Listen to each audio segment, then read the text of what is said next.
Hello दोस्तों, आप सभी का स्वागत है पेपर एनालिसिस पॉइंट के ऊपर। और मैं हूँ आपके साथ डीके सर। और हम कर रहे थे कलाम की 33 श्रेणी परीक्षा की जो टेस्ट सीरीज है, उस टेस्ट सीरीज का पाठ्यक्रम है, उस पाठ्यक्रम का एमसीक्यू के माध्यम से एनालिसिस कर रहे थे। टेट मेंस क्या कर रहे थे, हम एमसीक्यू के माध्यम से पाठ्यक्रम पूरा कर रहे थे। सबसे पहले बात करते हैं दोस्तों, हम क्या कर रहे थे, हम कर रहे थे आपकी कलाम टेट मेंस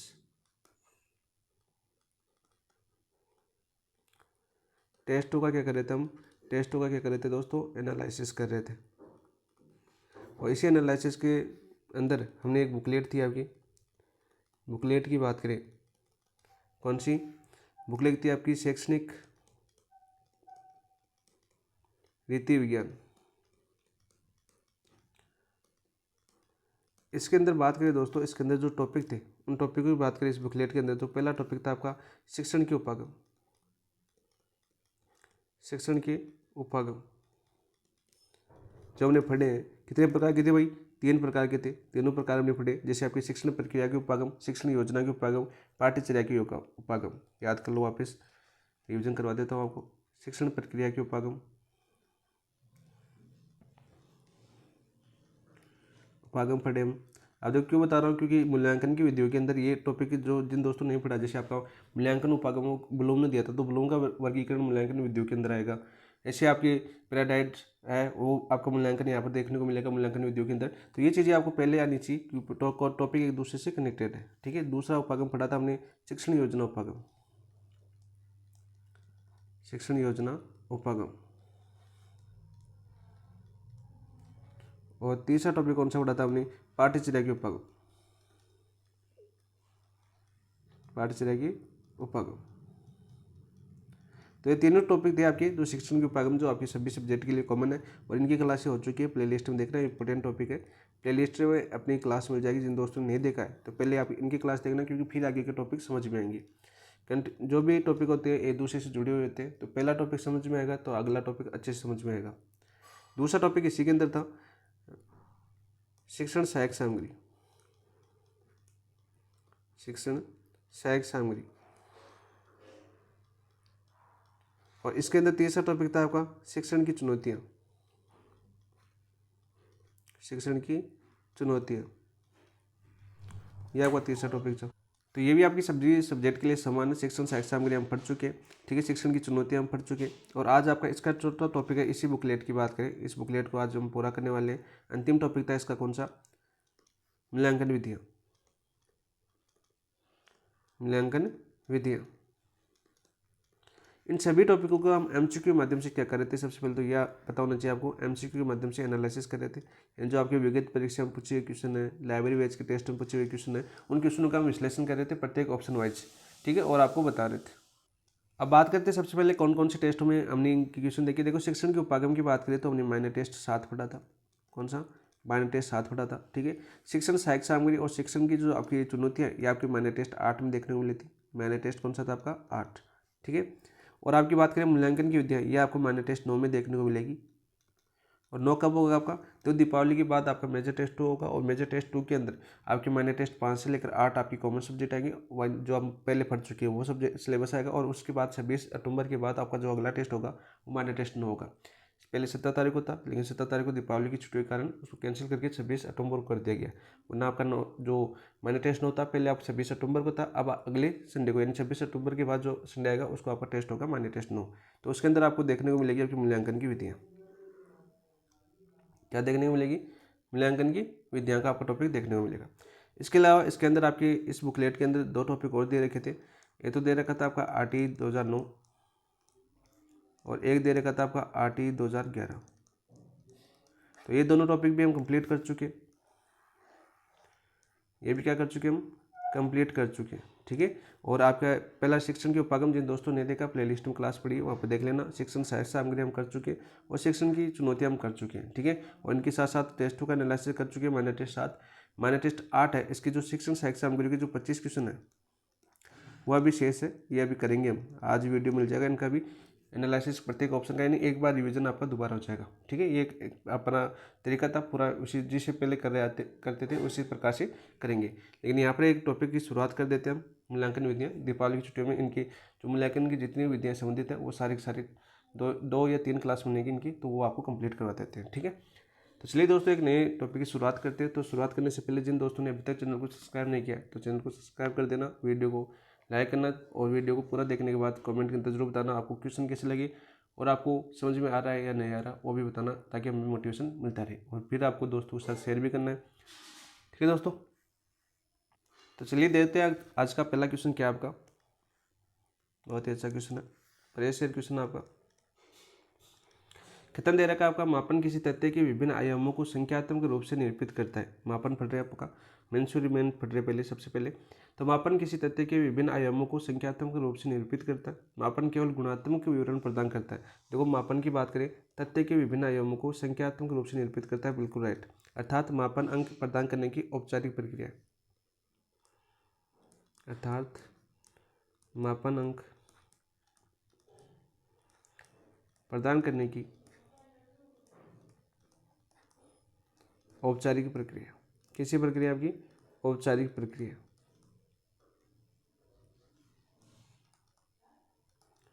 प्रक्रिया है, यह क्वेश्चन आपका पूछा जा चुका है। ठीक है, कि मापन किस प्रकार की प्रक्रिया है, तो औपचारिक प्रक्रिया है। यह सीधा क्वेश्चन आपका आ भी चुका है।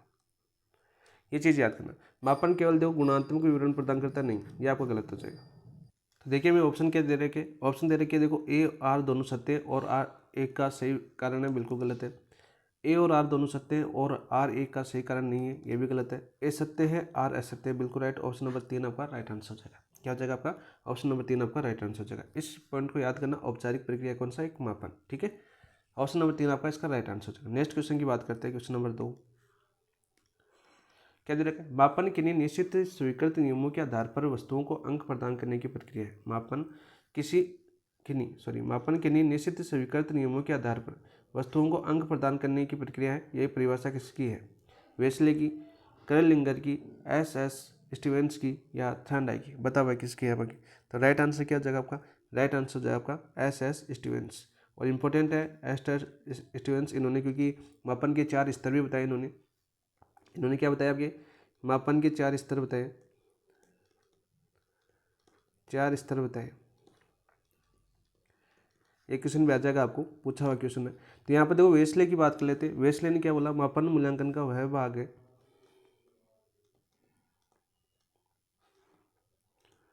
मापन मूल्यांकन का वह भाग है जो प्रतिशत मात्रा अंकों, जो प्रतिशत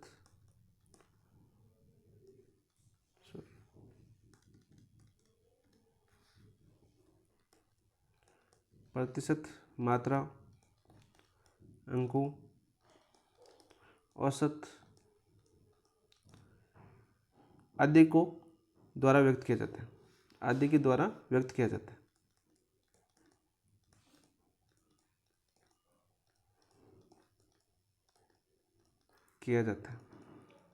तो सीधा क्वेश्चन पूछ जाता है कि मापन मूल्यांकन का वह भाग है जो प्रतिशत मात्रा अंकों औसत आदि के द्वारा व्यक्त किया जाता है। किसका कथन है?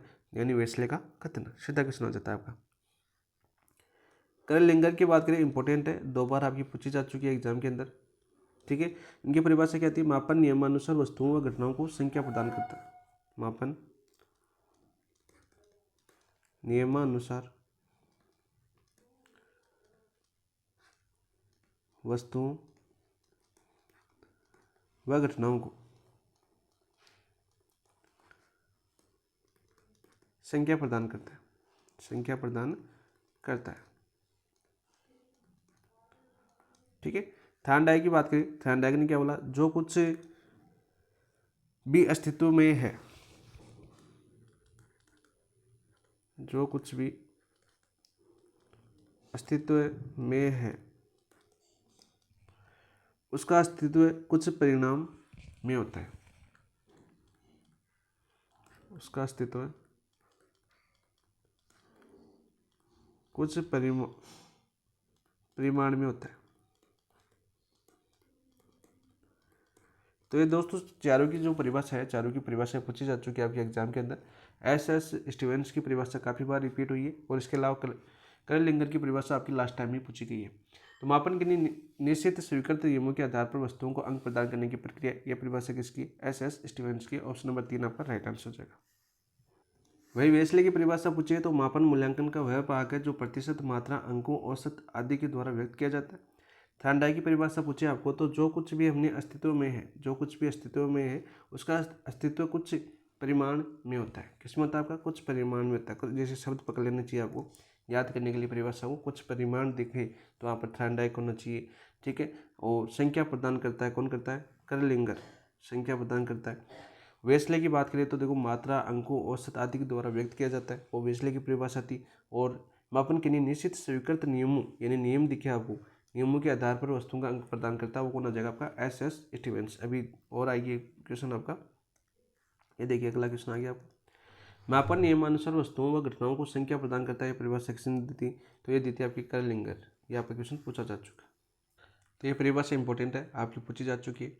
अभी मैंने पीछे बताया भी था आपको, देखो पीछे क्वेश्चन आपका ये रहा आपका कर्लिंगर, ये रही अपनी परिभाषा। और आपका देखो क्वेश्चन आ गया आगे। तो यहाँ पर देखो ब्रेकफील्ड एवं मोरडेक की परिभाषा इंपॉर्टेंट है, वेरी वेरी इंपॉर्टेंट। ये परिभाषा बहुत बार पूछी गई आपकी। तो इनकी परिभाषा कहती है आपकी, किसी तथ्य के विभिन्न आयामों को प्रतीक प्रदान करना। किसी तथ्य के विभिन्न आयामों को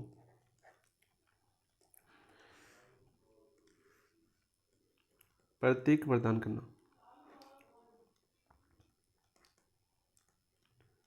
क्या प्रदान करना?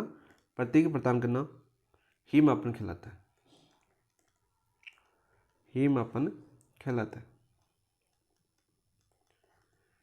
तो ये किसने कहा था आपका? ब्रेकफील्ड तथा मोरडेक ने। ये क्वेश्चन आपका काफ़ी बार आ चुका है। हेलम स्टेडर की बात करें, हेलम स्टेडर ने क्या बोला? इन्होंने बोला कि मापन को किसी व्यक्ति या पद में निहित विशेषताओं के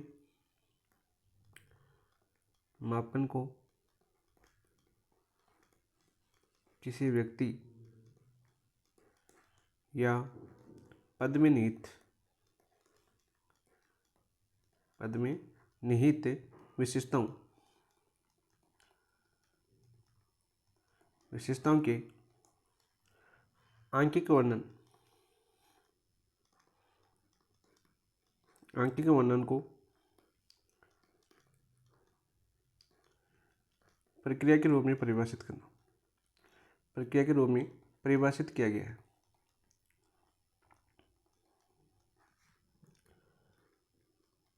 है। वेस्ले की परिभाषा हमने अभी पढ़ी थी, क्या थी? मापन मूल्यांकन का वह भाग है जो प्रतिशत, मात्रा, अंकों, मध्यमान तथा औसत आदि के द्वारा व्यक्त किया जाता है, वो वेस्ले की परिभाषा थी। तो ये सभी आपकी इंपॉर्टेंट परिभाषा है जो आपके मापन से संबंधित पूछी जाती है आपके एग्जाम के अंदर। इनके अलावा एक मोस्ट इंपॉर्टेंट परिभाषा और बचती है। मोस्ट इंपॉर्टेंट की बात करूँ तो 4 परिभाषाएं जो मैंने मोस्ट लगाई है उनमें मोस्ट इंपॉर्टेंट बचती है आपकी ई-ए-पिल की। ई-ए-पिल की जो परिभाषा है जो सबसे ज़्यादा इंपॉर्टेंट है और बहुत बार आपके एग्जाम में पूछी गई है। इनका क्या कहना था कि मापन का उद्देश्य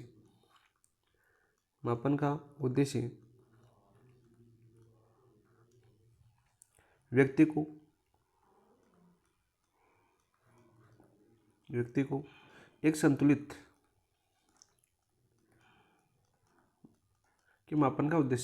एक संतुलित व्यक्तित्व प्रदान करना है।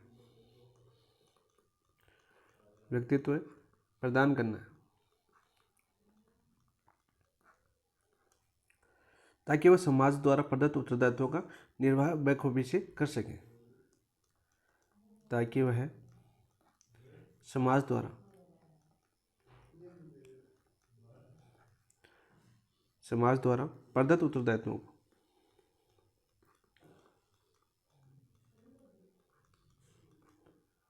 प्रदत्त उत्तरदायित्वों को निर्वाह बखूबी कर सके। तो ये बहुत ही इंपॉर्टेंट परिभाषा है। कौन कौन सी? ई-ए-पिल की परिभाषा क्या थी? मापन का उद्देश्य व्यक्ति को एक संतुलित व्यक्तित्व प्रदान करना है ताकि वह समाज द्वारा प्रदत्त उत्तरदायित्वों को निर्वाह बखूबी से कर सके। ब्रेडफील्ड और मोरडेक की परिभाषा बार बार पूछी जाती है। किसी तथ्य के विभिन्न आयामों को प्रतीक प्रदान करना ही मापन कहलाता है। बहुत बार क्वेश्चन पूछा जाता है कि किसको मापन बोला है? प्रतीक प्रदान करना को मापन बोला किसने? ब्रेडफील्ड व मोरडेक ने। हेल्म स्टेडर की बात करें तो मापन के किसी व्यक्ति या पद में निहित विशेषताओं के आंकिक वर्णन को प्रक्रिया के रूप में परिभाषित किया गया। किसने? हेल्मस्टेडर ने। इसके अलावा वेस्ले की बात करें तो वेस्ले ने बताया कि जो विशेष मात्रा, अंकों, मध्यमान, औसत आदि के द्वारा व्यक्त किया जाता है। इससे पहले हमने जो परिभाषा पढ़ी वेस्ले की पढ़ ली। कर्लिंगर की परिभाषा इंपॉर्टेंट थी, जो आपका क्वेश्चन में पूछा गया है। और थर्नडाइक की परिभाषा याद कर लेना दोस्तों, ये पूछी जा सकती है। यदि ये पूछी गई तो थर्नडाइक की परिभाषा अभी पूछी नहीं गई, लेकिन अब पूछी जा सकती है। जो कुछ भी अस्तित्व में है उसका अस्तित्व कुछ परिमाण में होता है। ठीक है, नेक्स्ट क्वेश्चन की बात करते हैं दोस्तों। नेक्स्ट क्वेश्चन क्या आपका? इसका आंसर हो जाएगा ऑप्शन नंबर 1।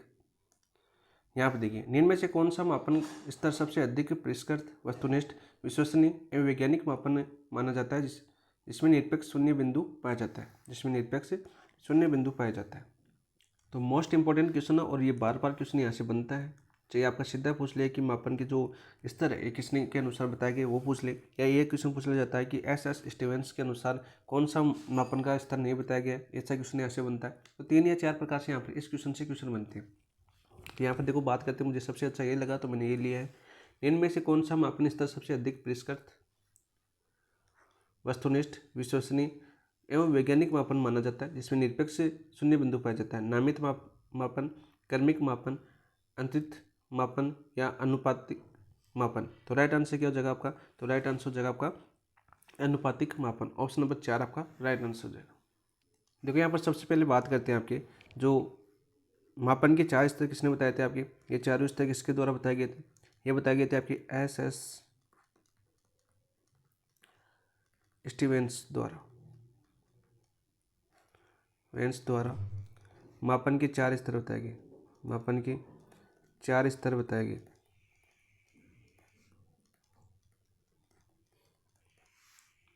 तो दोस्तों सबसे पहले आपको क्या पता चला कि एस स्टीवेंस ने मापन के कितने स्तर बताए थे? तो मापन के 4 स्तर बताए थे। ये क्वेश्चन आपको पूछा जा चुका है, सीधा क्वेश्चन पूछिए। और कौन कौन से बताए थे वो चारों स्तर आपके ये रहे। नामित मापन, क्रमिक मापन, ठीक है, अंतरिक्ष मापन और अनुपातिक मापन। इसके अलावा आपके एस स्टीवेंसन की परिभाषा पूछी जा चुकी है, जो क्या थी? मापन किन्हीं निश्चित स्वीकृत नियमों के आधार पर वस्तुओं को अंक प्रदान करने की प्रक्रिया है। इनकी परिभाषा क्या थी? दोबारा याद कर लीजिए इनकी। यानी कथन की बात करें, कथन क्या था इनका? कथन था कि मापन किन्हीं निश्चित स्वीकृत नियमों के आधार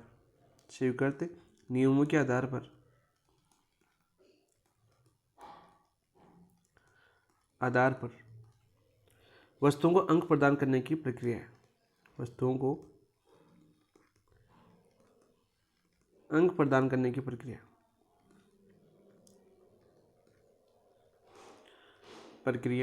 है। ये क्वेश्चन सीधा सीधा पूछा जाता है आपका, ठीक है। और ये क्यों बताया मैंने? अभी देखो, नामित मापन, क्रमिक मापन और अंतरिक्ष मापन और अनुपातिक मापन की बात करें, जो 4 स्तर है जो आपके एस स्टीवेंस ने बताए, इनके बारे में देखो जानते हैं थोड़ा थोड़ा। यहाँ पर देखो हमने पहला कौन सा पढ़ा? आपके एस स्टीवेंस लिख देता हूँ, एस स्टीवेंस। पहला क्वेश्चन आता है कि मापन के स्तर कितने बताए इन्होंने?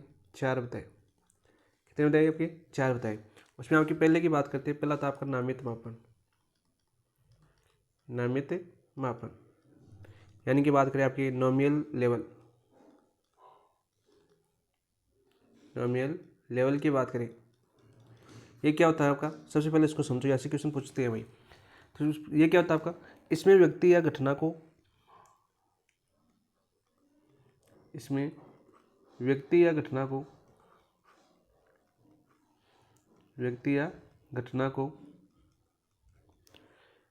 किसी गुण या विशेषता के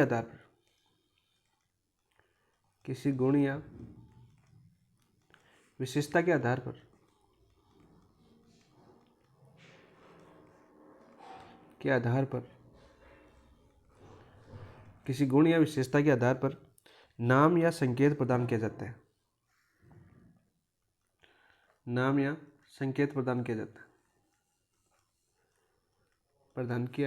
है। ठीक है।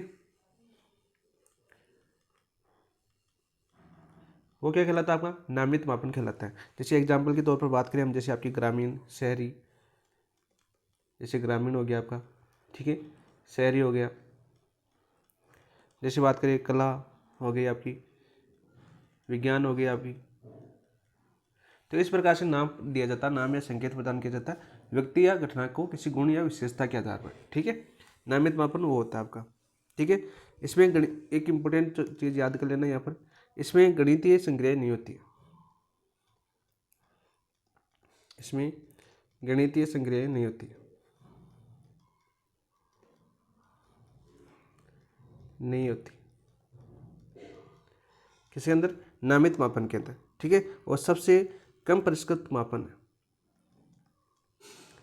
सबसे कम परिष्कृत मापन किस मापन है, सबसे कम परिष्कृत। ये पूछा जा चुका है कि निम्न में से कौन सा मापन सबसे कम परिष्कृत मापन है, तो आपका नामित मापन। जैसे आपका अभी पूछा गया था पीछे अनुपातिक मापन जो सर्वश्रेष्ठ मापन है, उसी प्रकार से वही बात करें आपकी। जैसे दूसरे मापन की बात करें, क्रमिक मापन की, दूसरा मापन कौन सा आपका, क्रमिक मापन। तो क्रमिक मापन क्या होता है दोस्त, बात करें आपकी ऑर्डिनल मापन की बात करें, ऑर्डिनल मापन की बात करें या लेवल की बात करें, ये क्या होता है आपका, इसमें क्या होता है आपका, गुणों की मात्रा व आकार के आधार पर एक निश्चित क्रम प्रदान किया जाता है, गुणों की मात्रा व आकार के आधार पर, आकार के आधार पर एक निश्चित क्रम प्रदान किया जाता है, एक निश्चित क्रम प्रदान किया जाता है, प्रदान किया जाता है, सीधा क्वेश्चन पूछ लिया जाता है। ठीक है, कि गुणों की मात्रा व आकार के आधार पर एक निश्चित क्रम का प्रदान किया जाता है, किसके अंदर, नामित मापन के अंदर, क्रमिक मापन के अंदर, अंतरित मापन के अंदर या अनुपातिक मापन के अंदर। तो वहाँ पर राइट आंसर क्या होगा आपका, क्रमिक मापन आपका राइट आंसर होगा। जैसे एग्जाम्पल की बात करें, प्रथम, द्वितीय, श्रेष्ठ, औसत। प्रथम हो गया आपका, द्वितीय हो गया आपका, ठीक है, श्रेष्ठ हो गया आपका, औसत हो गया। तो किसके आधार पर किया जा रहा है, आपकी मात्रा और आकार के आधार पर। ठीक है, ये याद करना दोस्तों। नेक्स्ट तीसरा की बात करें, आपका तीसरा कौन सा पढ़ा हमने, अंतरित मापन। 4 प्रकार बताए थे आपके SS स्टीवेंस ने, तो तीसरा कौन सा आपका, अंतरित मापन। अंतरित मापन यानी आपके इंटरवल लेवल की बात करें, इंटरवल लेवल की बात करें तो ये क्या होता है आपका, इसमें दो वर्गों, ठीक है, व्यक्तियों, दो वर्गों, व्यक्तियों, वस्तुओं के मध्य अंतर को अंकों के माध्यम से प्रदर्शित करते हैं, माध्यम से प्रदर्शित करते हैं। ठीक है, जैसे हम बात करें, जिसमें प्रत्येक अंतर की दूरी समान होती है, भी याद करो, जिसमें प्रत्येक अंतर की दूरी समान होती। ठीक है, जैसे एग्जाम्पल की बात करें, क्या हो गया आपका example, grading system, grading ABC। ठीक है, ये होता है, सीधा क्वेश्चन पूछ लिया जाता है आपका। इसके बारे में सबसे मोस्ट इंपॉर्टेंट क्वेश्चन क्या बनता है, जैसे कि अपना क्वेश्चन था उसी आधार पर बनता है। इसमें भी जो निरपेक्ष शून्य बिंदु नहीं होता है, इसमें क्या होता है आपका, निरपेक्ष शून्य बिंदु नहीं होता है, शून्य बिंदु नहीं होता है। यह क्वेश्चन पूछा जाता है भाई, किसके अंदर नहीं होता आपका, अंतरित मापन के अंदर निरपेक्ष शून्य बिंदु नहीं होता है। दूसरा क्वेश्चन पूछा जाता है कि शिक्षा मनोविज्ञान में सर्वाधिक योग इसी मापन का होता है, शिक्षा मनोविज्ञान में सर्वाधिक योग इसी मापन का होता है,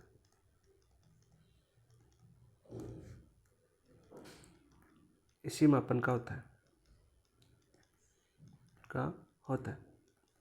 और चौथे की बात करें, चौथा अपना क्वेश्चन ही, चौथा क्या था अपना, ये रहा आपका, कौन सा मापन सबसे अधिक, देखो सबसे अधिक परिष्कृत, वस्तुनिष्ठ, विश्वसनीय, वैज्ञानिक मापन माना जाता है, जिसमें निरपेक्ष शून्य बिंदु पाया जाता है। निरपेक्ष शून्य बिंदु पाया जाता है तो वो कौन सा हो जाएगा आपका अनुपातिक मापन हो जाएगा। कौन सा हो जाएगा आपका अनुपातिक मापन हो जाएगा। ठीक है, और यहाँ पर एक चीज़ याद कर लेना, शिक्षा मनोविज्ञान में, शिक्षा मनोविज्ञान की बात करें, सबसे कम प्रयोग होता है इसका, सबसे कम प्रयोग होता है किसका, अनुपातिक मापन का। तो हमने देखो क्या पढ़ा, हमने पढ़ा कि ऐसे जो आपके स्टूडेंट्स थे जो जिन्होंने मापन के 4 स्तर बताए, 4 स्तर कौन कौन से बताए, नामित मापन, क्रमिक मापन, अंतरित मापन और अनुपातिक मापन। ठीक है, क्योंकि इनका नियम था, यानी कथन की बात करें, कथन क्या था कि मापन उन किन्हीं निश्चित स्वीकृत नियमों के आधार पर यानी वस्तुओं का अंक प्रदान करने की प्रक्रिया है, इनके अनुसार इनका एक कथन था। तो 4 स्तर बताए, नामित यानी नाम देना, नामित क्या था आपका, देखो नामित इसमें व्यक्ति घटना के किसी गुण या विशेषता के आधार पर नाम या संकेत प्रदान करना, नाम या संकेत प्रदान करना, तो क्या हो गया आपका नामित। जैसे एग्जाम्पल ग्रामीण, शहरी, कला, इसके अंदर गणितीय संक्रिया नहीं होती, नामित मापन उसमें गणितीय संक्रिया नहीं होती, सबसे कम परिष्कृत मापन है। ठीक है, दूसरा क्रमिक मापन, जिसमें मात्रा व आकार के आधार पर एक अंक निश्चित क्रम प्रदान करना, परिभाषा के अनुसार ये सारे जैसे प्रथम, द्वितीय और तृतीय, श्रेष्ठ, औसत। अंतरित मापन की बात करें, दो वर्गों, व्यक्तियों, वस्तुओं के मध्य अंतर को अंकों के माध्यम से प्रदर्शित करना, जिसमें प्रत्येक अंतर दूरी समान हो, जैसे ग्रेडिंग सिस्टम हो गया आपका A, B, C। निरपेक्ष बिंदु नहीं पाया जाता आपका अंतरित मापन के अंदर। और शिक्षा मनोविज्ञान में सर्वाधिक उपयोग में आता है आपका योग मापन किया जाता है इसका। तो सबसे ज़्यादा बार क्वेश्चन ये पूछा जाता है, तो इस चीज़ का ध्यान रखना दोस्तों। ठीक है, ये इंपॉर्टेंट है यहाँ पर। और चौथा हम पढ़ चुके, चौथा आपका कौन सा था, अनुपातिक मापन, जो आपकी शिक्षा मनोविज्ञान में सबसे कम उपयोग में होता है और आपका सबसे वस्तु परिष्कृत है, सबसे अधिक यानी वस्तुनिष्ठ है, विश्वसनीय वैज्ञानिक मापन है। ठीक है, और निरपेक्ष शून्य बिंदु पाया जाता है। तो ये थे ऑप्शन नंबर 4 इसका राइट आंसर हो जाएगा। तो चारों के चारों मापनों के बारे में हमने अच्छे से जाना। नेक्स्ट क्वेश्चन की बात करते हैं आगे। देखो, शिक्षण प्रक्रिया में विद्यार्थी के संदर्भ में किसी विषय पर निर्णय प्रदान करने हेतु सूचनाओं का संकलन करने की प्रक्रिया क्या कहलाती है। ऑप्शन दे रहे क्या आपके, मापन, मूल्यांकन, आकलन या परीक्षण।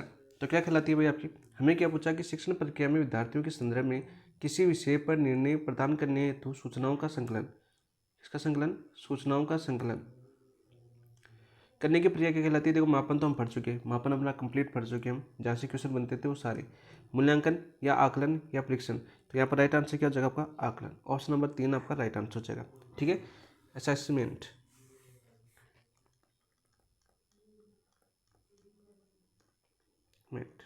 भैया बात करते हैं अभी आकलन की परिभाषा, तो आपका हो गई कि ऑप्शन नंबर 3 आपका राइट आंसर हो जाएगा। आकलन की बात करते हैं आगे, तो आकलन कितने प्रकार के होते हैं मुख्यतः, तो मुख्यतः 4 प्रकार के होते हैं, प्रमुखतया 4 प्रकार के होते हैं।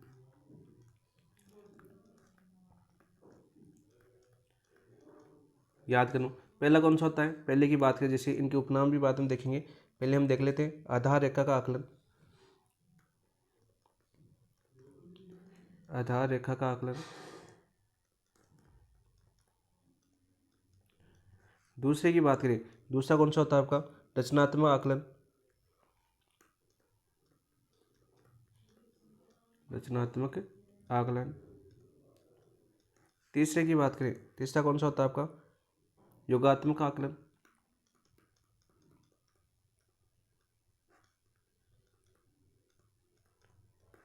चौथे की बात करें, चौथा कौन सा होता है आपका, निदानात्मक आकलन।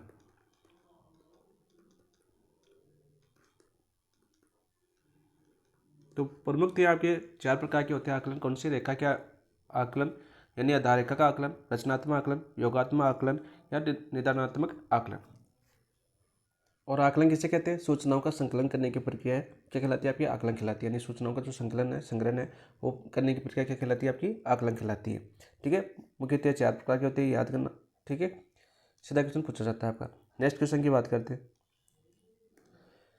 70 के प्रारंभ में बच्चों को वास्तविक शैक्षिक स्तर को जानने और शिक्षण की योजना बनाने के लिए किया जाने वाला आकलन किस नाम से जाना जाता है। देखो, 70 के प्रारंभ में बच्चों के वास्तविक शैक्षिक स्तर को जानने और शिक्षण की योजना बनाने के लिए किया जाने वाला आकलन किस नाम से जाना जाता है। निरंतर आकलन, आधार रेखा आकलन, योगात्मक आकलन या अंतरित आकलन। तो राइट आंसर क्या हो जाएगा आपका, तो राइट आंसर हो जाएगा आपका आधार रेखा आकलन, ऑप्शन नंबर 2। देखो यहाँ पे दे रखा है योगात्मक आकलन। देखो योगात्मक आकलन कब किया जाता है? पाठ्यक्रम की समाप्ति पर, पाठ्यक्रम की समाप्ति पर। जैसे आपका पाठ्यक्रम समाप्त हो जाएगा तो आपका एग्जाम होगा, ठीक है, एग्जाम्पल के तौर पर समझे हम। तो पाठ्यक्रम की समाप्ति पर कौन सा होता है? आपका योगात्मक आकलन होता है। लेकिन यहाँ पर देखो वास्तविक शिक्षण स्तर को जानने के लिए, शिक्षण की योजना बनाने के लिए किया जाने वाला आकलन किस नाम से जाता है? आधार रेखा आकलन के नाम से जाना जाता है। यहाँ पर याद करना, इसके आधार रेखा आकलन के उपनाम यानी अन्य किस नाम से आ सकता है? यहाँ पर उपनाम की बात करें तो इन्हें स्थापना आकलन भी बोलते हैं। क्या बोलते हैं? स्थापना आकलन भी बोलते हैं। प्रारंभ कहाँ से होता है?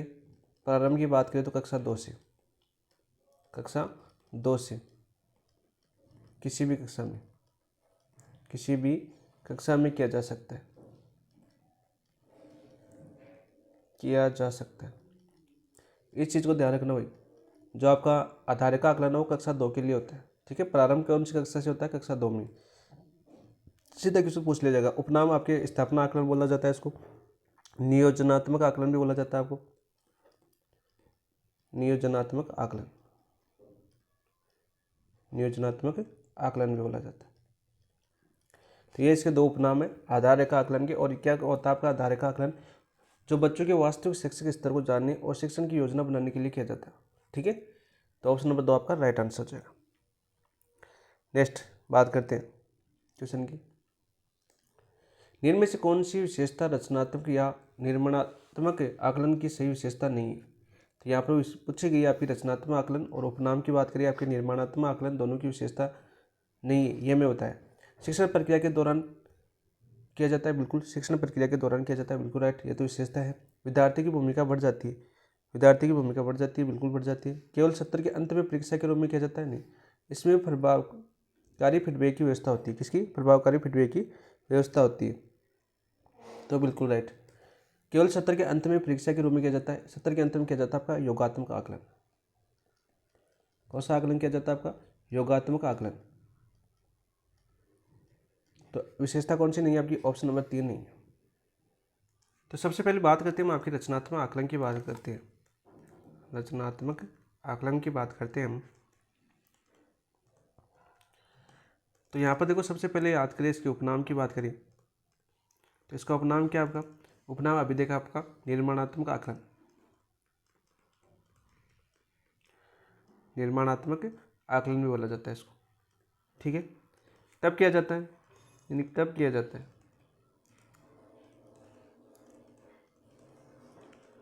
मोस्ट इंपॉर्टेंट क्वेश्चन और वेरी वेरी इंपॉर्टेंट क्वेश्चन, बार बार पूछा गया है क्वेश्चन। तो कब किया जाता है? शिक्षण व अधिगम प्रक्रिया के दौरान, शिक्षण व अधिगम प्रक्रिया के दौरान, अधिगम प्रक्रिया के दौरान। तो देखो हमने अभी देखा आपका, पहले हमने किया कौन सा? आधार रेखा का आकलन जो आपकी कक्षा 2 से प्रारंभ किया था। दूसरा हमने पढ़ा आपका रचनात्मक आकलन जो आपके शिक्षण और अधिगम प्रक्रिया के दौरान होता है। और तीसरा जैसे मैं बताता हूँ योगात्मक आकलन, ये कब किया जाता है आपका? जो आपके पाठ्यक्रम की समाप्ति पर किया जाता है। और इसके बाद में होता है आपका निर्धारणात्मक आकलन, जो आपकी जो कठिनाई हुई छात्र के अधिगम में, जो आपकी कठिनाई, उन कठिनाइयों को पता लगाने के लिए निर्धारणात्मक आकलन किया जाता है, ठीक है। तो सारे क्वेश्चन पूछे जाते हैं अभी। वह रचनात्मक आकलन का आपका उद्देश्य पूछा जाता है कि इसका उद्देश्य क्या है। तो उद्देश्य की बात करें तो रचनात्मक आकलन का उद्देश्य है अधिगम तथा विकास में निरंतर वृद्धि करना, अधिगम व विकास में निरंतर वृद्धि करना, वृद्धि करना। इसको याद करना दोस्तों, ये क्वेश्चन भी आपका उद्देश्य पूछा जाता है। बात करें आपकी फॉर्मेटिव असाइनमेंट की बात करें तो यहाँ पर रचनात्मक आकलन की बात करें तो इसका उद्देश्य क्या है? अधिगम व विकास में निरंतर वृद्धि करना, ठीक है, सीधा क्वेश्चन पूछा जाता है। विशेषताओं की बात करें तो देखो शिक्षण प्रक्रिया के दौरान किया जाता है, बिल्कुल ये हमने पढ़ा। देखो शिक्षण और अधिगम की प्रक्रिया के दौरान किया जाता है, ठीक है।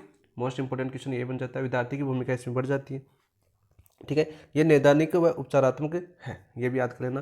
किसी विशेषताओं के बारे में बात करें तो ये नैदानिक व उपचारात्मक है, उपचारात्मक है, ठीक है। इसमें शिक्षण के दौरान आवश्यकता अनुसार शिक्षण विधियों का व शिक्षण प्रक्रियाओं में सुधार किया जाता है, यह हमें पता चल गया। विद्यार्थी स्वयं सक्रिय रूप से शामिल होने पर मंच प्रदान करता है।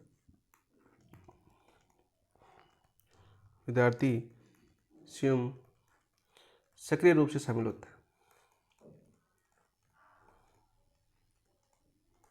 तो सीधा पूछा जाता है किस आकलन के अंदर विद्यार्थी स्वयं सक्रिय रूप से शामिल होता है, तो आपका रचनात्मक आकलन। कौन से आकलन के अंदर? रचनात्मक आकलन के अंदर। ठीक है, वही बात करें आपके यहाँ पर याद कर लेना, नोट लगाइए। सेनेटरी महोदय का कथन, किसका? सेनेटरी महोदय का कथन। सेनेटरी महोदय की बात करें तो इन्होंने बात करी रचनात्मक आकलन को क्या बोला इन्होंने? सूक्ष्म आकलन का है।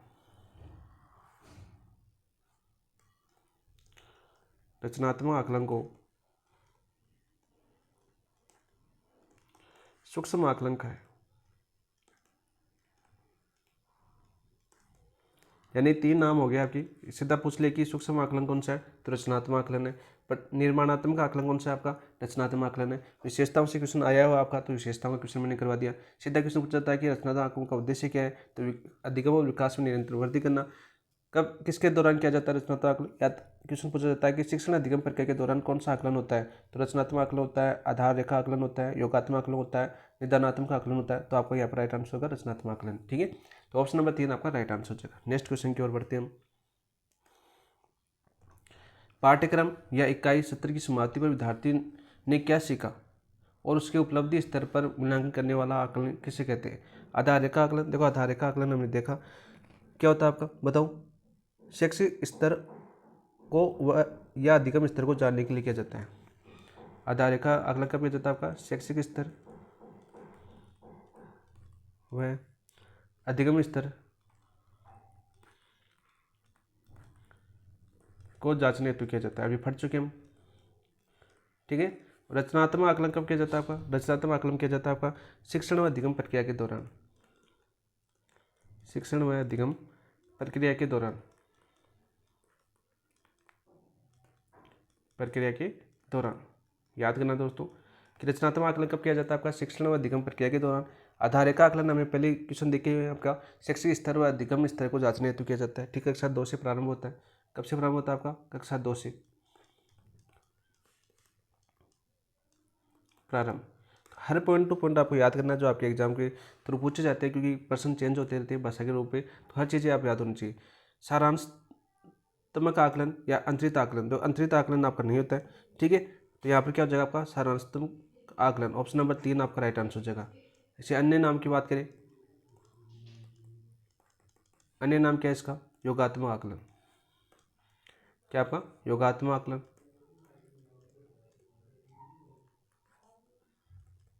योगात्मक आकलन। इसके अलावा बात करें आपके संकल्पनात्मक आकलन बोलते हैं इसको। क्या बोलते हैं? संकलनात्मक आकलन। आकलन। सीधा क्वेश्चन पूछा जाता है कि जो योगात्मक आकलन है वो कैसा आकलन है, यानी आपकी बात करें कैसा परीक्षण है, कैसा परीक्षण है, ये क्वेश्चन पूछा गया आपका। तो कैसा परीक्षण है भाई योगात्मक आकलन, बताओ। श्रेणीगत, श्रेणीगत या आपकी आवश्यकता ग्रेडेड, ग्रेडेड परीक्षण। ये क्वेश्चन आपका पूछा जा चुका है, ये क्वेश्चन आपका पूछा जा चुका है मोस्ट। कौन सा? श्रेणीगत या आपका या परीक्षण है जिसमें एक पैमाने के अनुसार ग्रेडों के एक सेट के अनुसार अंक दिए जाते हैं। ये आपको पता हो गया। और कब किया जाता है ये आपके, बताओ भाई। 70 इकाई या पाठ्यक्रम की समाप्ति पर किया जाता है। ये क्वेश्चन आपका बन चुका है, सीधा भी आ चुका है आपका, और ये क्वेश्चन आया हुआ है। ऑप्शन नंबर 3 आपका राइट आंसर हो जाएगा। चौथा क्वेश्चन वही आपका सेनेटरी महोदय का बनेगा, नोट लगा के याद कर लेना। सेनेटरी महोदय, जैसे हमने पढ़ा, इन्होंने क्या बताया, सूक्ष्म आकलन किसको बोला आपके? रचनात्मक आकलन को बोला है। तो यहाँ पर क्या हो जाएगा, वहाँ पर सूक्ष्म बोला तो यहाँ पर वृद्ध हो जाएगा, वृद्ध मूल्यांकन। वृद्ध यानी माइक्रो की बात करें, मूल्यांकन कहा है। तो यार योगात्मक मूल्यांकन को वृद्ध मूल्यांकन किसने कहा? ये क्वेश्चन पूछा जा चुका है, तो सेनेटरी महोदय ने। ठीक है, सेनेटरी महोदय ने सूक्ष्म मूल्यांकन किसको बोला है? ठीक है, तो वो किसको बोला भाई? आपके रचनात्मक मूल्यांकन को बोला है। ये क्वेश्चन पूछा जाता है। योगात्मक और आपकी रचनात्मक की विशेषताओं से क्वेश्चन बनता है। जो रचनात्मक की अपनी विशेषता देखी, योगात्मक की विशेषताओं से भी क्वेश्चन आता है। देखिए आपका, निम्न में से कौन सी विशेषता सारांशात्मक आकलन की विशेषता से विशेषता है? सारांशात्मक आकलन यानी बात करें आपके योगात्मक आकलन, योगात्मक आकलन भी आ सकता है आपका यहाँ पर, साथ साथ याद करना भाई। संकलनात्मक आकलन भी आ सकता है, आकलन भी आ सकता है इसके स्थान पर, या वर्ध आकलन भी आ सकता है, वर्ध आकलन भी आ सकता है। ठीक है, पूछ लिया कि निम्न में से कौन सी विशेषता है वर्ध आकलन की सही विशेषताएं हैं, तो याद करना। पहले दे रखा है आपका, ये पाठ्यक्रम 70 इकाई समाप्ति पर किया जाता है, बिल्कुल किया जाता है। योगात्मक आकलन कब किया जाता है आपका? पाठ्यक्रम की समाप्ति पर, या 70 की समाप्ति पर, या इकाई की समाप्ति पर। ये विद्यार्थी के अधिगम का आकलन करता है, तो विद्यार्थी के अधिगम का आकलन करता है, बिल्कुल ठीक है। विद्यार्थी ने क्या सीखा, ये इस बात पर इंपॉर्टेंट करता है, तो विद्यार्थी का अधिगम का आकलन करता है। यह आकलन एक पारंपरिक तरीका है जिससे शिक्षक की भूमिका अहम रहती है, बिल्कुल एक ऐसा एक पारंपरिक तरीका है जिसमें शिक्षक की भूमिका अहम रहती है, बिल्कुल। तो राइट आंसर तो क्या जगह 1, 2, 3, तो ऑप्शन नंबर 4 आपका राइट आंसर हो जाएगा। इसके अलावा बात करें आपके, ये शिक्षा प्राप्ति आकलन है, ये भी इनकी विशेषता है। प्रमुख चौथी विशेषता की बात करें तो ये है शिक्षा प्राप्ति आकलन है, शिक्षा प्राप्ति आकलन है, आकलन है। और विशेषताओं की बात करें, जिससे मोस्ट इंपोर्टेंट विशेषता पूछी गई है इनकी, ये पाठ्यक्रम में सफलता की भविष्यवाणी करता है, यह पाठ्यक्रम में सफलता की भविष्यवाणी करता है, भविष्यवाणी करता है। इसके अलावा बात करें आपके शैक्षणिक उत्पादन संबंधी मूल्यांकन है, शैक्षणिक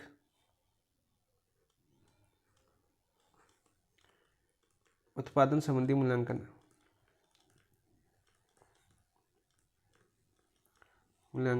है, ठीक है। इसके अलावा जैसे मोस्ट इंपॉर्टेंट की बात करें, जो आपके इसके संबंधित पूछी जाती है, सैनिटरी में अध्ययन तो वर्ध बताया दिया मूल्यांकन कहा जाता है इनको। इनकी विशेषताओं की बात करें,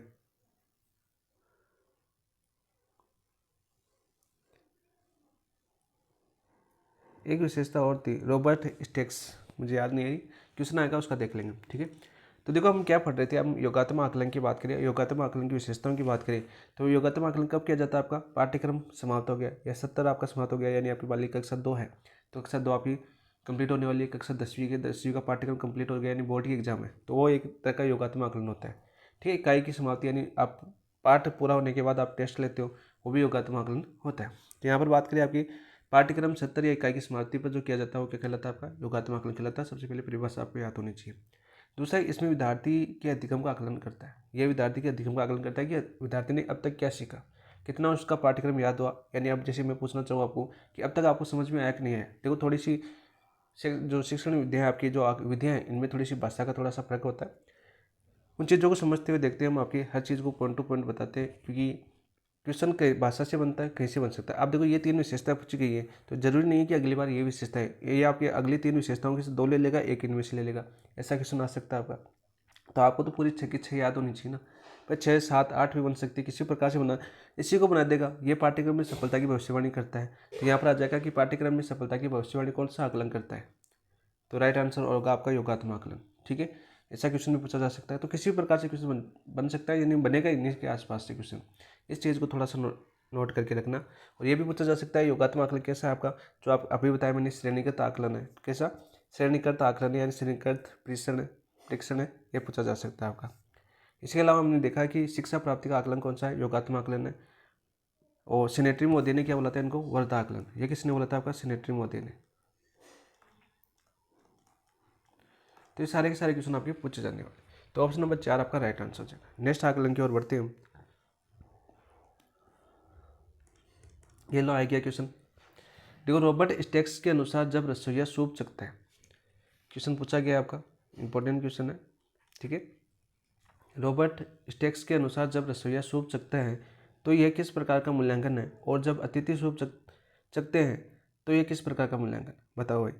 तो जब रसोइया सूप चखता है तो कैसा आपका रचनात्मक, ठीक, कैसा आपका रचनात्मक आकलन, यानी कि वो अधिगम प्रक्रिया के दौरान कर रहा है। क्या कर रहा है आपका, सबसे पहले बात करें रसोइया क्या कर रहा है, बताओ भाई, शिक्षण या अधिगम प्रक्रिया के दौरान कर रहा है या बनाते टाइम कर रहा है, ऐसा आ सकता है आपका, शिक्षण या अधिगम प्रक्रिया के दौरान कर रहा है, दौरान कर रहा है कि सूप अच्छी बनी है या नहीं बनी है, ठीक है। मतलब क्या कर रहा है आपका, रचनात्मक आकलन कर रहा है। कैसा, रचनात्मक या निर्माणात्मक आकलन बोलते हैं इसको। कैसा कर रहा है आपका, रचनात्मक, या क्या बोलते हैं इसको, निर्माणात्मक आकलन।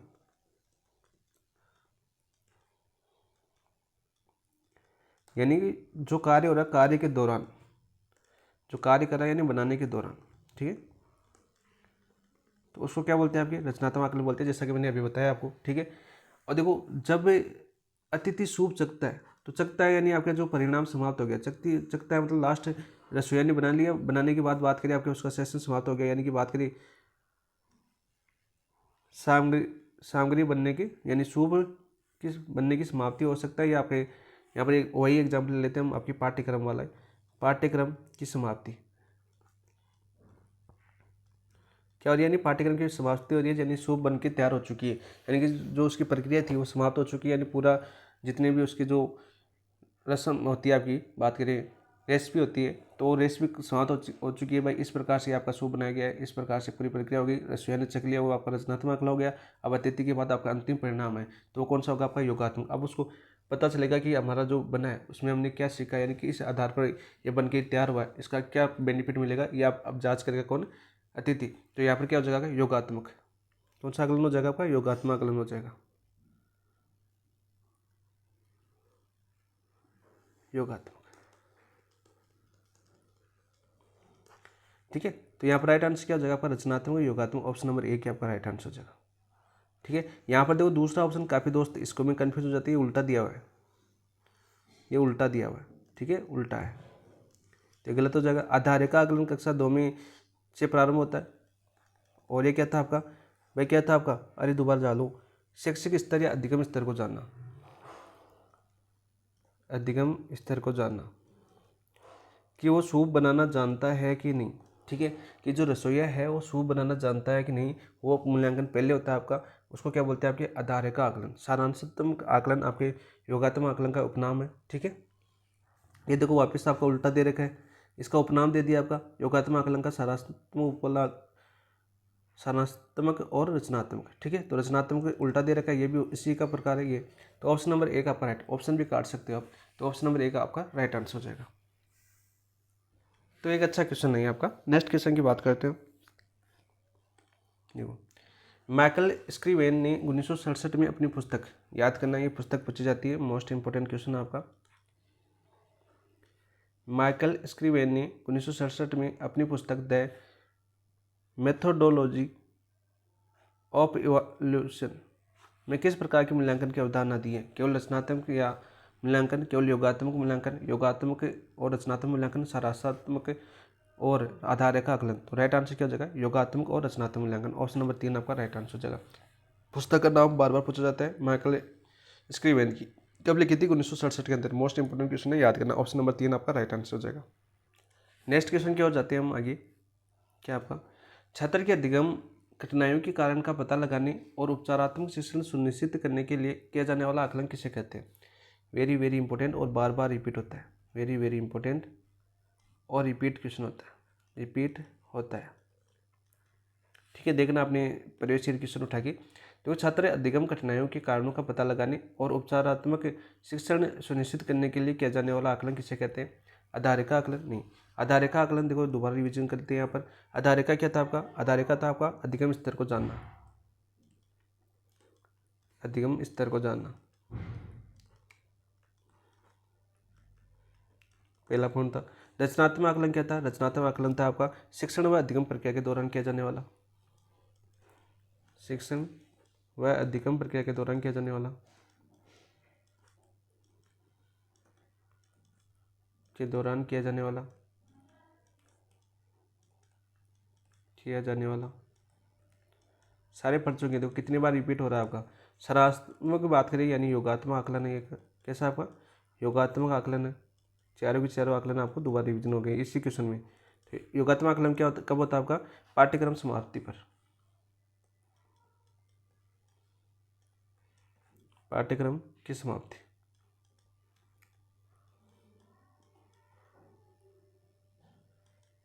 सीधा क्वेश्चन आ जाता है। तो बच्चा कौन सा आपका ऑप्शन 4 निदानात्मक आकलन, और इंपॉर्टेंट क्वेश्चन है, सीधा पूछा जाता है। ठीक है, डायग्नोस्टिक असेसमेंट। तो ऑप्शन नंबर 4 आपका राइट आंसर हो जाएगा निदानात्मक आकलन, जो आपके छात्र की अधिगम कठिनाइयों के कारणों का पता लगाने और उपचारात्मक शिक्षण सुनिश्चित करने के लिए किया जाने वाला आकलन है। किसे कहते हैं, आपके निदानात्मक आकलन कहते हैं। ऑप्शन नंबर 4 आपका राइट आंसर हो जाएगा। नेक्स्ट क्वेश्चन की बात करते हैं दोस्तों। नेक्स्ट क्वेश्चन क्या आपका,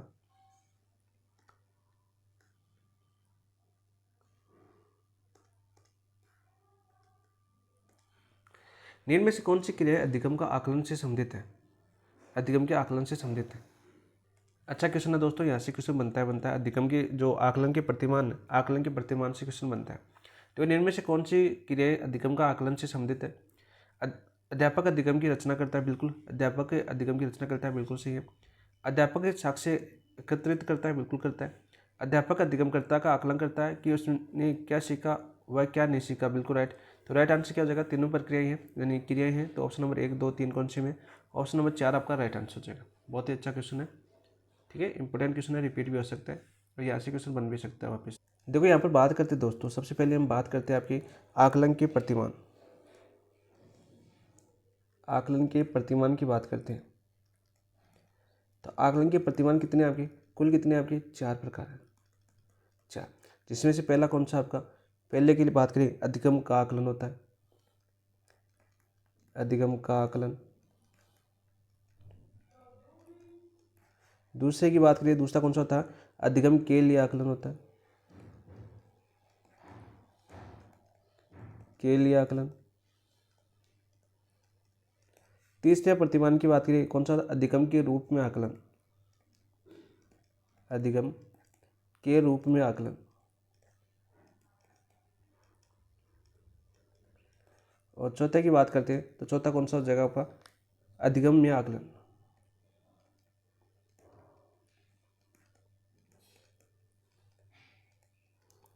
ठीक है, तो ये क्वेश्चन था अपना, कहाँ से था आपका, पहले ऑप्शन से आपका क्वेश्चन था, यानी बात करें आपकी अधिगम का आकलन है, वहाँ से पूछा गया था आपका। ठीक है, क्रियाएं, अधिगम क्रियाएं कौन कौन सी, अध्यापक अधिगम की रचना करता है, किसमें करता है, अधिगम के आकलन के अंदर। अध्यापक साक्ष्य एकत्रित करता है, अध्यापक अधिगमकर्ता का आकलन करता है कि उसने क्या सीखा क्या नहीं सीखा। ठीक है, तो ऑप्शन नंबर 4 आपका राइट आंसर हो जाएगा। ऐसी प्रक्रिया, सबसे पहले इसको बात करते हैं, इसी का क्वेश्चन है। तो कैसी प्रक्रिया है आपकी, ऐसी प्रक्रिया जिसमें इस बात का आकलन किया जाता है कि शिक्षण प्रक्रिया, लिख ही देता हूँ मैं, ऐसी प्रक्रिया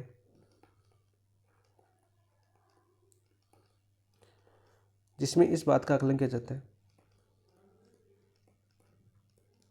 इस बात का आकलन किया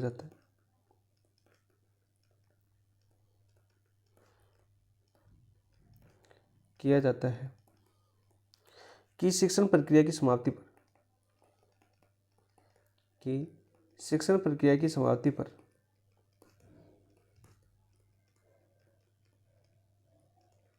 शिक्षण प्रक्रिया की समाप्ति पर अधिगमकर्ता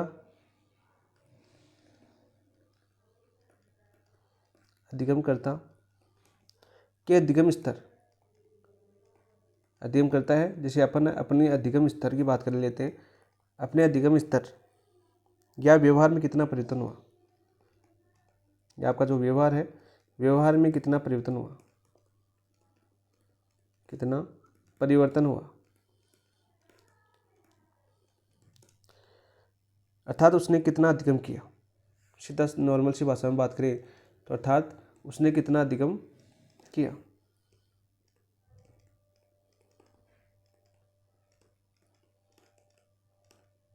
तो ये किसमें आएगा, आपका अधिगम का आकलन के अंदर आएगा, यानी अधिगम प्रक्रिया का शुद्ध परिणाम है जो कि अधिगमकर्ता के अंतिम अधिगम व्यवहार व प्रारंभिक अधिगम व्यवहार का अंतर करता है। कौन सा, आपका अधिगम का आकलन।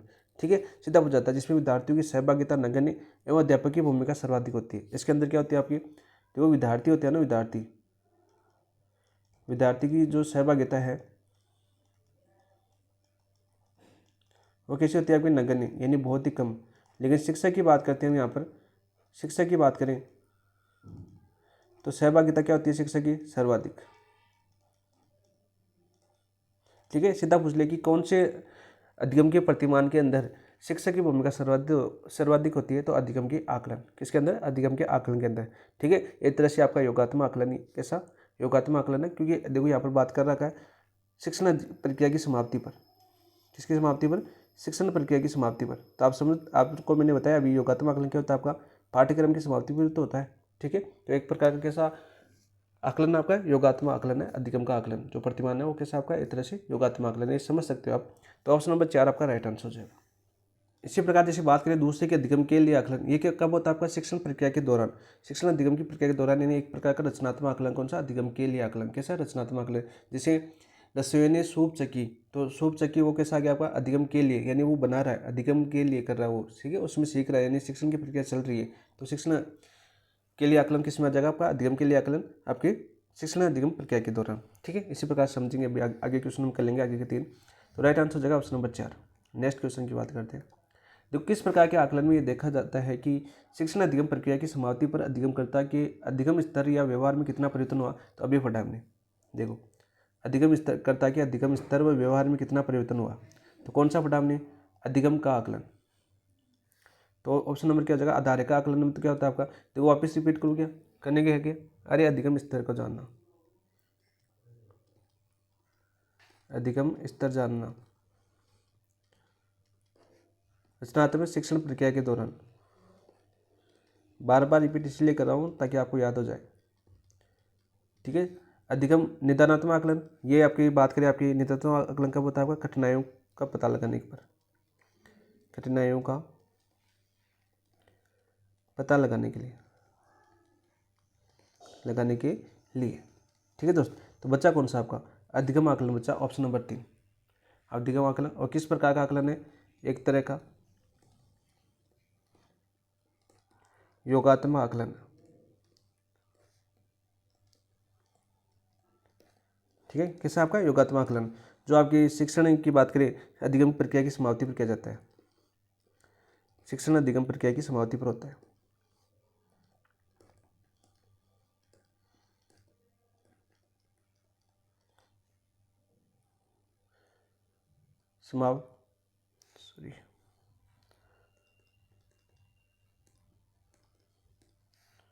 समाप्ति करना था, याद करना दोस्तों। ठीक है, इसके अंदर बात करें आपकी शिक्षक की भूमिका, तो शिक्षक की भूमिका कैसी होती है आपकी, सर्वाधिक। वही बात करें आपके विद्यार्थी यानी आपकी भूमिका, वो कैसी होती है आपकी, नगण्य। ठीक है, छोटी छोटी बातें हमें समझनी हर चीज़ के बारे में ताकि हमें लंबे दौर तक याद हो। तो ऑप्शन नंबर 3 आपका राइट आंसर हो जाएगा। नेक्स्ट क्वेश्चन की बात करते हैं। ये देखिए आपका, निम्न में से कौन सी विशेषता अधिगम के लिए आकलन है। तो अधिगम के लिए आकलन, तो सबसे पहले इसको ये समझो कि कब होता है आपका, यह आकलन शिक्षण प्रक्रिया अधिगम प्रक्रिया के दौरान किया जाता है ताकि विद्यार्थी का अधिगम क्षमता का मूल्यांकन किया जा सके। बिल्कुल ठीक है, यानी एक तरह का कैसा हो गया, शिक्षण अधिगम प्रक्रिया के दौरान किया जाता है, यानी रचनात्मक आकलन। कैसा हो गया आपका, रचनात्मक आकलन। इस चीज़ को तो आप समझ गए। इसमें विद्यार्थी की स्वायत्ता में वृद्धि होती है, विद्यार्थी की स्वायत्ता में क्या होती है, वृद्धि होती है। बिल्कुल, रचनात्मक जो अधिगम के लिए आकलन होता है उसमें विद्यार्थी की स्वायत्ता में क्या होती है, आपकी वृद्धि होती है। बिल्कुल राइट आंसर। अध्यापक अधिगम की डिजाइन करता है, बिल्कुल अध्यापक क्या करता है, अधिगम की डिजाइन करता है, बिल्कुल राइट। ठीक है, ये उपचारात्मक होता है। कैसा होता है आपका, एक उपचारात्मक, यानी जिसमें छात्र की तत्कालीन प्रक्रिया के आधार पर शिक्षण में संशोधन किया जाता है। बिल्कुल, कैसा होता है आपका, एक उपचारात्मक होता है जिसमें छात्र की तत्कालीन प्रक्रिया के आधार पर शिक्षण में संशोधन किया जाता है। बिल्कुल राइट। तो यहाँ पर देखो विशेषताओं की बात करें तो चारों है, केवल 1 2 नहीं है, केवल 2 नहीं है, केवल 2 3 नहीं है, 1 2 3 4। ऑप्शन नंबर 4 आपका राइट आंसर है। नेक्स्ट क्वेश्चन की बात करते हैं। नेक्स्ट क्वेश्चन क्या आपका, निम्न में से कौन सी विशेषता अधिगम के रूप में आकलन से संबंधित है। यह क्वेश्चन भी बहुत बार पूछा जाता है। देखो चारों से जो प्रतिमान चारों है, अधिगम का आकलन, अधिगम के लिए आकलन, अधिगम के रूप में आकलन और अधिगम में आकलन, ये चारों से क्वेश्चन कन्फर्म बनता है और विशेषताओं से क्वेश्चन बनता है या एग्जाम्पल बनता है आपका। ठीक हो, एग्जाम्पल आ जाता है। यह स्व आकलन और सह आकलन का अवसर प्रदान करता है। बिल्कुल, कौन सा आकलन है जो आपके स्व आकलन और सह आकलन का अवसर प्रदान करता है अधिगम के रूप में आकलन। ठीक है, अधिगम के रूप में आकलन यानी कि बात करें कैसा आकलन, आपका निदानात्मक आकलन,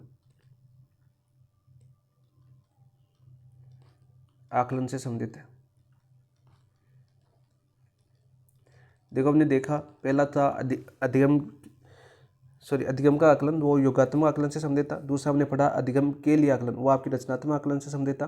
और अब पढ़ रहे हम आपके स्व आकलन या सह आकलन, जो अधिगम के रूप में आकलन हो किससे संबंधित है, आपके निदानात्मक आकलन से संबंधित है। यानी निदानात्मक आकलन के अंदर क्या होता है, आपका छात्र के अधिगम कठिनाइयों के कारणों का पता लगाने के लिए आकलन किया जाता है ताकि उपचारात्मक शिक्षण किया जा सके। ठीक है, कठिनाई का पता एक इसलिए किया जाता है, आपका कठिनाई का पता लगाने के लिए, कठिनाई का पता लगाने के लिए।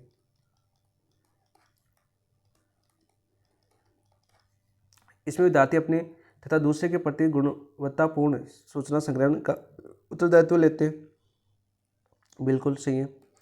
अध्यापक के विद्यार्थी मिलकर अधिगम की रचना और आकलन की डिजाइन करते हैं। बिल्कुल, तो राइट आंसर क्या जगह संबंधित है, केवल 1 2 नहीं, केवल 2 नहीं, केवल 2 3 नहीं, 1 2 3। तो ऑप्शन नंबर 4 आपका राइट आंसर हो जाएगा। ऑप्शन नंबर 4 आपका राइट आंसर हो जाएगा। देखो एक चीज़ पर थोड़ा ध्यान रखना, ज़्यादा बार पूछा जाता है, जो अधिगम के रूप में आकलन है ना, सबसे ज़्यादा बल किस पर देता है, सबसे ज़्यादा बल, सबसे ज़्यादा बल किस पर देता है, ये देता है आपका पीयर लर्निंग आपका होता है आपका, यानी कि बात करें हिंदी के अंदर आपका सह अधिगम पर बल देता है। ठीक है, इंपॉर्टेंट क्वेश्चन है, पूछा गया क्वेश्चन आपका।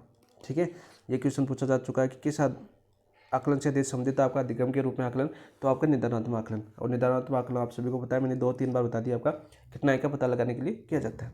ऑप्शन नंबर 4 आपका राइट आंसर हो जाएगा। नेक्स्ट क्वेश्चन की बात करते हैं हम। किस प्रकार के आकलन में अधिगम के केंद्र में विद्यार्थी रहता है, किस प्रकार के आकलन में अधिगम के केंद्र के में विद्यार्थी रहता है, वह पूछताछ के माध्यम से फीडबैक प्राप्त करता है और अध्यापक केवल कोच या परामर्शदाता की भूमिका में रहता है। तो अधिगम के लिए आकलन की बात करें, अधिगम के रूप में आकलन, अधिगम में आकलन या सारांशात्मक आकलन, तो राइट आंसर क्या हो जाएगा आपका, अधिगम में आकलन। ऑप्शन नंबर 3 आपका राइट आंसर हो जाएगा। बहुत ही अच्छा क्वेश्चन है, बार बार क्वेश्चन रिपीट होता है, सीधा यही क्वेश्चन आ जाता है, अधिगम में आकलन। देखो हमने पहले क्या पढ़ा, मैं अधिगम का आकलन पढ़ा था। ठीक है, जो अधिगम का आकलन था वो एक बार दोबारा समझा देता हूँ मैं आपको। पहला हमने पढ़ा अधिगम का आकलन, प्रतिमान की बात करें, प्रतिमान की बात करें, आकलन के प्रतिमान की, तो पहला पढ़ा अधिगम का आकलन।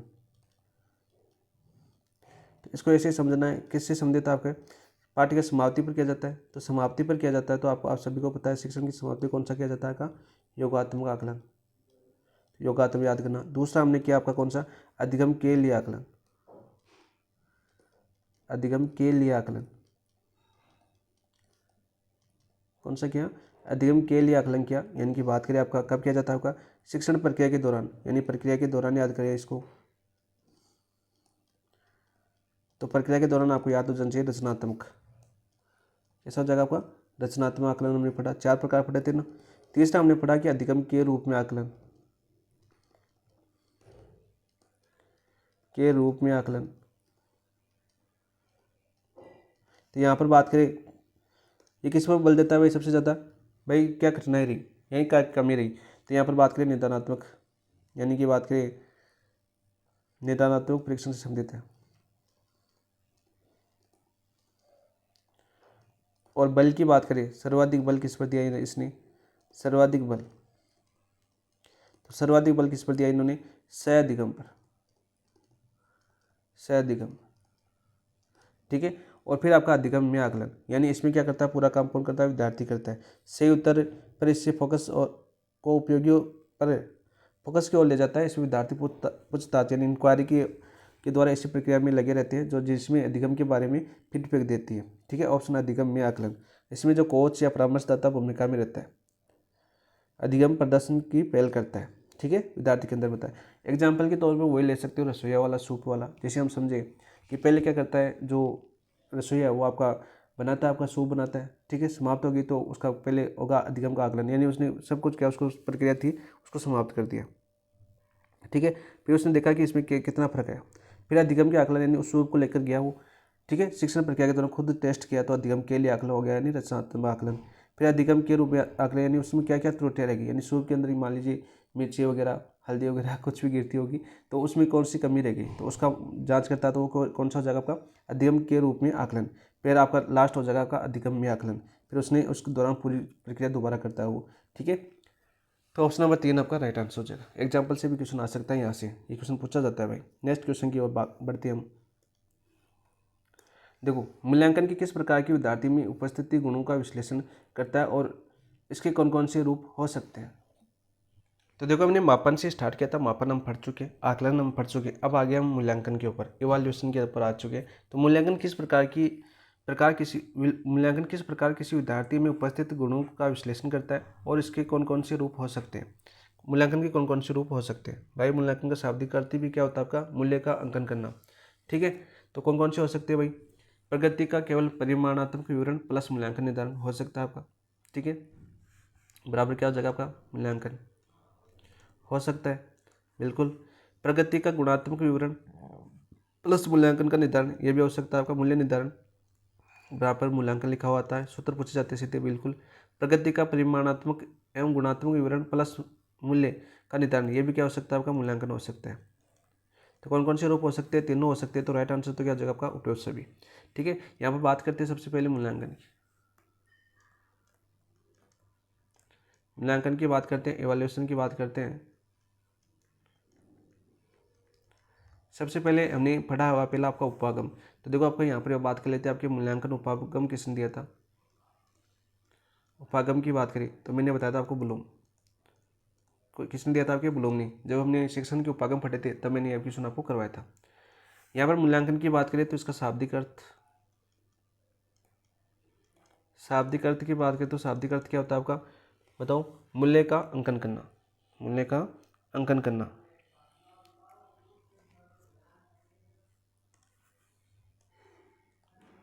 मूल्य का अंकन करना,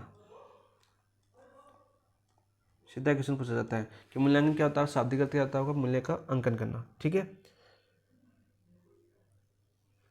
मूल्यांकन किस पर आधारित है, आधारित शैक्षिक मूल्यों पर। किस पर आधारित है आपका, शैक्षिक मूल्यों पर।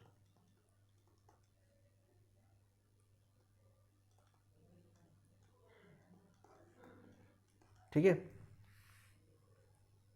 और राइट आंसर क्या जाएगा आपका, ऑप्शन नंबर 4। ठीक है, यानी निश्चित उद्देश्य हेतु वह किया जाता है, जिसके बाद मूल्यांकन होता है आपका।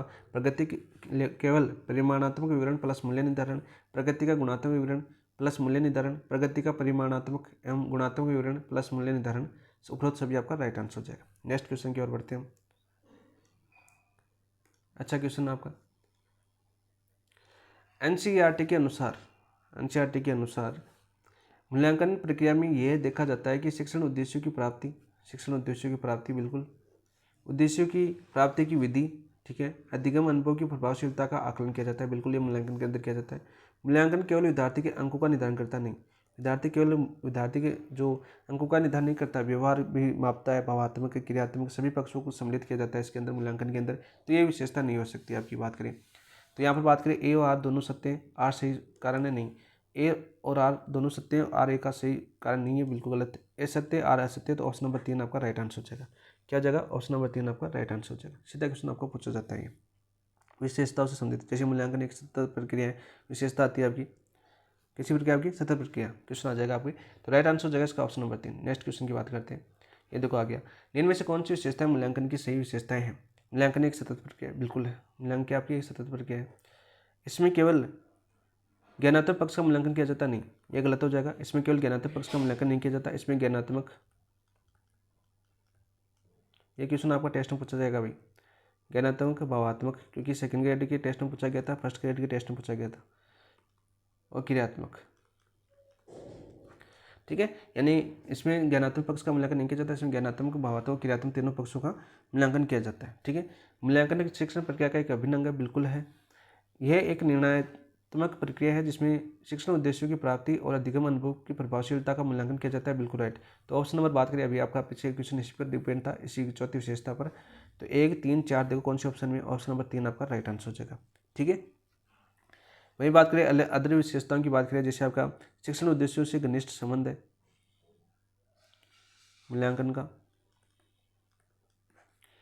शिक्षण उद्देश्यों से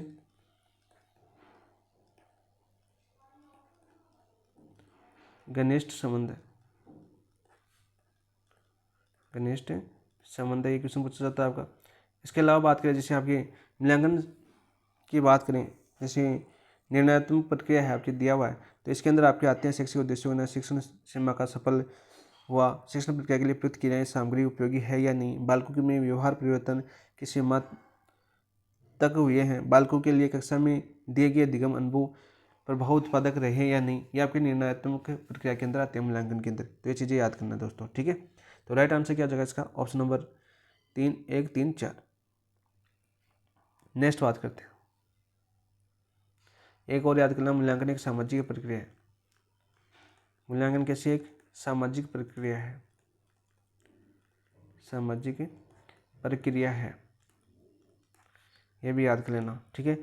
जिसमें एक और व्यक्तित्व के सभी पक्षों का मूल्यांकन किया जाता है, वही दूसरी ओर इस बात का भी जांच की जाती है कि शिक्षण का संचालन समाज की आवश्यकताओं, आदर्शों तथा मापदंडों के अनुसार हुआ है या नहीं।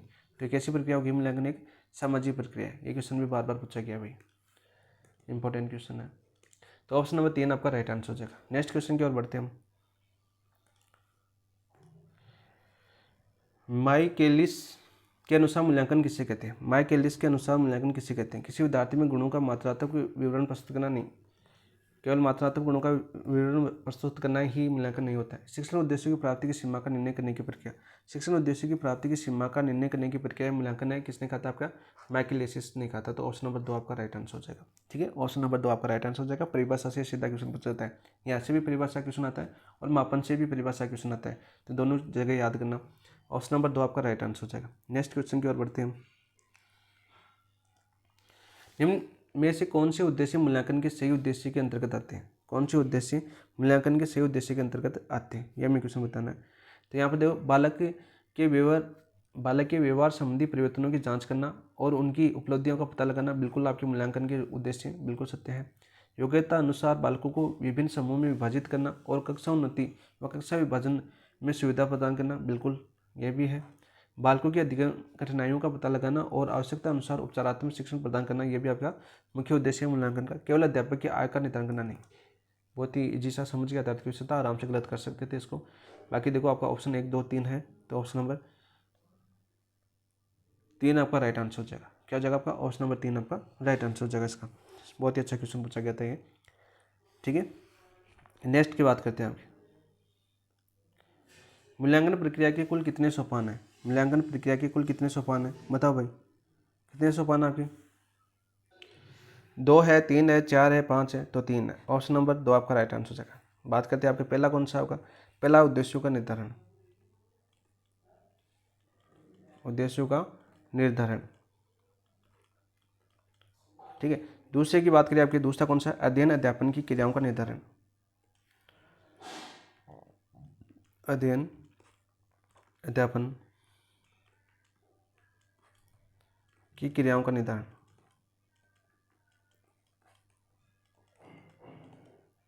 क्रियाओं का निर्धारण। वही तीसरे की बात करें, तीसरा कौन सा आपका? मूल्यांकन की प्रविधियां,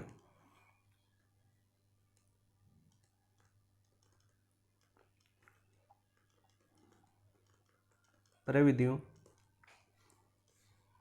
का चयन एवं निर्माण।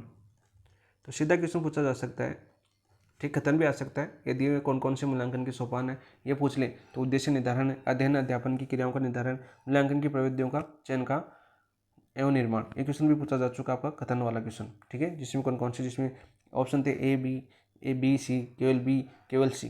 तो राइट आंसर होता उससे ए बी 2 दिए हुए थे आपके। तो याद करना, 3 सोपान आपके उद्देश्यों का निर्धारण, अध्ययन अध्यापन की क्रियाओं का निर्धारण, मूल्यांकन की प्रविधियों का चयन एवं निर्माण। ऑप्शन नंबर 2 आपका राइट आंसर हो जाएगा। नेक्स्ट बात करते हैं आपके राष्ट्रीय शिक्षा आयोग 1964-66 के अनुसार मूल्यांकन को किस प्रकार वर्णित किया गया है? किस प्रकार वर्णित किया गया है भाई आपकी? केवल विद्यार्थियों के अंकों का निर्धारण करने की प्रक्रिया नहीं। अंकों का निर्धारण करने का आपका अर्थ होता है, यानी अंकों का निर्धारण यानी मूल्यांकन का क्या होता है? शाब्दिक अर्थ, मूल्यांकन का शाब्दिक अर्थ जो हम पढ़ चुके हैं पीछे। एक निरंतर चलने वाली प्रक्रिया, बिल्कुल सतत प्रक्रिया। मूल्यांकन कैसी आपकी? एक सतत प्रक्रिया है, सतत प्रक्रिया है। हम पढ़े नहीं विशेषताएं अभी। जो शिक्षा प्रणाली का अभिन्न अंग है, बिल्कुल है, और उसमें छात्र के अध्ययन आदतों तथा शिक्षक की शिक्षण पद्धति का प्रभाव पड़ता है, बिल्कुल पड़ता है। तो ऑप्शन नंबर 2 आपका राइट आंसर हो जाएगा।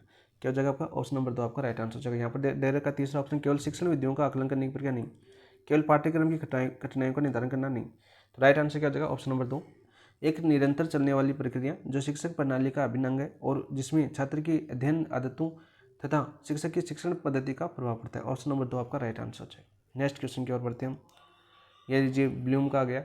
ब्लूम के मूल्यांकन उपागम के अनुसार मूल्यांकन प्रक्रिया के त्रिमुखी सोपान कौन से हैं?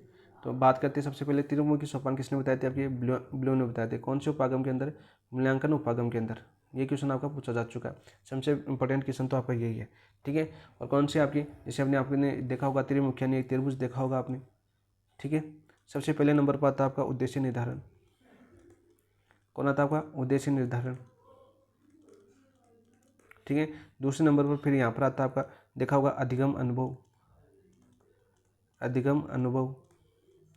और तीसरे नंबर पर यहाँ पर देखो उपागम में ये फट चुके हैं, मैंने ये डायग्राम बना के आपको समझाया था वहाँ पर। व्यवहार में परिवर्तन, व्यवहार में परिवर्तन। यह क्या आ सकता है आपका? मूल्यांकन के उपकरण, उपकरण। सीधा क्वेश्चन पूछा जा सकता है। तो राइट आंसर क्या हो जाएगा? उद्देश्य निर्धारण, अधिगम अनुभव, व्यवहार में परिवर्तन। ऑप्शन नंबर 1 आपका राइट आंसर हो जाएगा। क्या हो जाएगा आपका?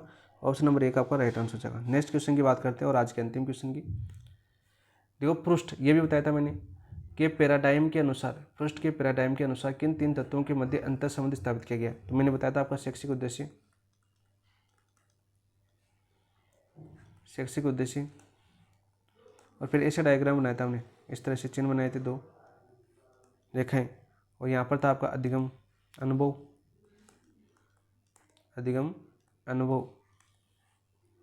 और इसका संबंध था किसके साथ? यहाँ पर मूल्यांकन प्रक्रिया, मूल्यांकन प्रक्रिया। तो ये सारे के सारे क्वेश्चन आपको बताए हुए पहले हमने किया था आपका जब शिक्षण के उपागम पढ़े थे। तो राइट आंसर क्या हो जाएगा आपका? शिक्षण, शैक्षिक उद्देश्य, अधिगम अनुभव, मूल्यांकन प्रक्रिया। ऑप्शन नंबर 2 आपका राइट आंसर हो जाएगा। तो ये थे आपके अधिगम, बात करें मूल्यांकन, जो हमने मापन पढ़ा, आकलन पढ़ा और मूल्यांकन पढ़ा, 3 की शुरुआत कर चुके हैं हम। बात करें आपकी मूल्यांकन विधियों की, तो 3 पॉइंट हमने आज पढ़े और आगे आप मूल्यांकन से शुरुआत करेंगे कल क्लास के अंदर। तो यहाँ तक क्लास कैसी लगी, क्योंकि ज़्यादा टाइम नहीं लेंगे, क्योंकि ज़्यादा टाइम होगा तो वैसे 2 या 3 क्लास, 2 क्लास होनेगी, इसकी 3 क्लास होनेगी। जितने क्वेश्चन है सारी की सारी यहाँ पर करवाती है। तो क्लास कैसे लगी कमेंट के अंदर जरूर बताना, और विश्लेषण कैसा लगा कमेंट के अंदर जरूर बताना। और क्वेश्चनों का स्तर, ये सारे प्रीवियस ईयर क्वेश्चन है और लाइब्रेरी बैच के टेस्ट के क्वेश्चन है। क्वेश्चन की बात करें, एमसीक्यू की बात करें जो हमने लिए हैं, ये तो देखो आपके आरपीसी द्वारा पूछे गए हैं, पूछे गए, और लाइब्रेरी बैच के हैं, लाइब्रेरी बैच के टेस्ट पर्सन है, ठीक है। सभी अच्छे इस तरह के क्वेश्चन है और आपको समझना है, एक एक पॉइंट को समझाते हुए क्वेश्चन बनाए गए थे। तो राइट आंसर हो जाएगा इसका तो ऑप्शन नंबर 2। क्लास कैसी लगी वो कमेंट के अंदर जरूर बता देना, और जिन दोस्तों ने चैनल को सब्सक्राइब नहीं किया वो चैनल को सब्सक्राइब कर देना, वीडियो को अपने दोस्तों के साथ शेयर करना, चैनल को वो वीडियो को लाइक करना और दोस्तों के साथ शेयर करना, ठीक है दोस्तों। इसी के साथ समाप्त करते हैं। थैंक यू, धन्यवाद। पीडीएफ की बात कर लेते हैं एक बार। सॉरी, पीडीएफ कहाँ पर मिलेगी आपकी? पीडीएफ मिलेगी अपने टेलीग्राम पर। ये सारी पीडीएफ में यहीं पर डालता हूँ जो एनालिसिस करते हैं, पेपर एनालिसिस पॉइंट, ठीक है दोस्तों। इसके साथ समाप्त करते हैं। थैंक यू, धन्यवाद।